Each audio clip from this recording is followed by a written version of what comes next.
Mr. Booth, thank you very much to take your time and give me an opportunity to ask a question. What is inclusive society in 10 years from now? And please tell me in 2 or 3 sentences what kind of inclusive values in your presentation today. What did you mean?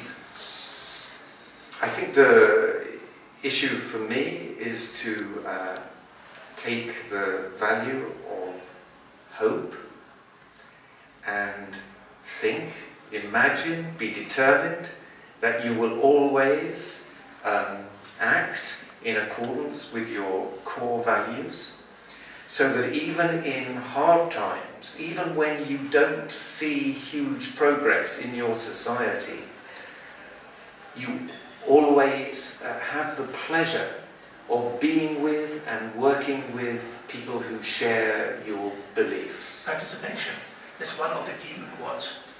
Participation is a key word, but actually what I found is that the whole values framework that I proposed is interconnected. So for you, participation may include love. For another, love, real love, which is a deep caring, which asks for nothing in return. A deep caring would also include participation. So when I'm working with people, some people start from joy, or they start from love, or they start from participation, or they start from community. But they get to understand that. You need this interconnecting framework. What does that mean for the university in general? Inclusive high school. What it means for the university, as at the moment it means everywhere, is that some people need to be willing to get their ideas straight and then to spread those ideas amongst their colleagues. As things are, the administration in a university is not going to say, we are going to adopt inclusive values.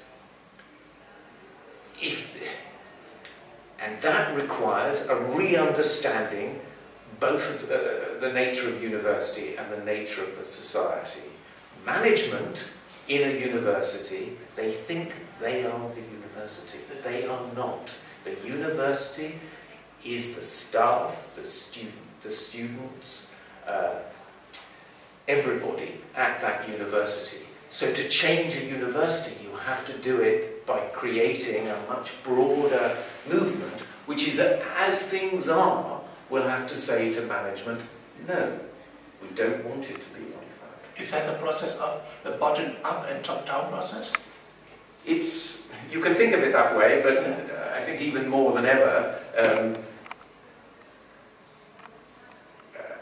operation from those who on their own are relatively powerless, but joined together are powerful, have become more important. I don't like the notion of bottom-up, top-down, because nobody's at the top and nobody's at the bottom, as far as I'm concerned. And that's inclusive. And that's inclusion. So you can't have a top-down, bottom-up approach to inclusion, because, you know, the top isn't there.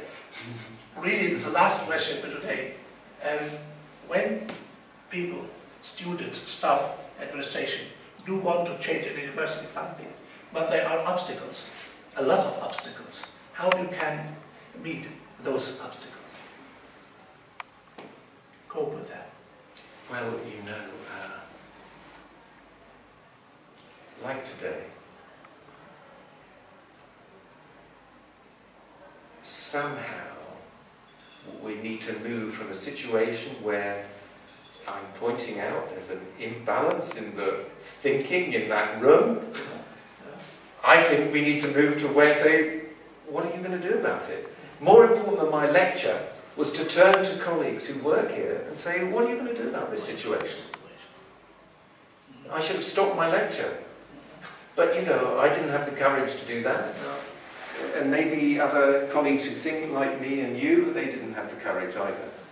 I think the other thing I wanted to say about the thing that I wanted to, would summarize my talk, is that inclusion is both about the small detail and also about the big issues. Thank you very much. Thank you very much, Mr. Booth. Thank you. Thank you.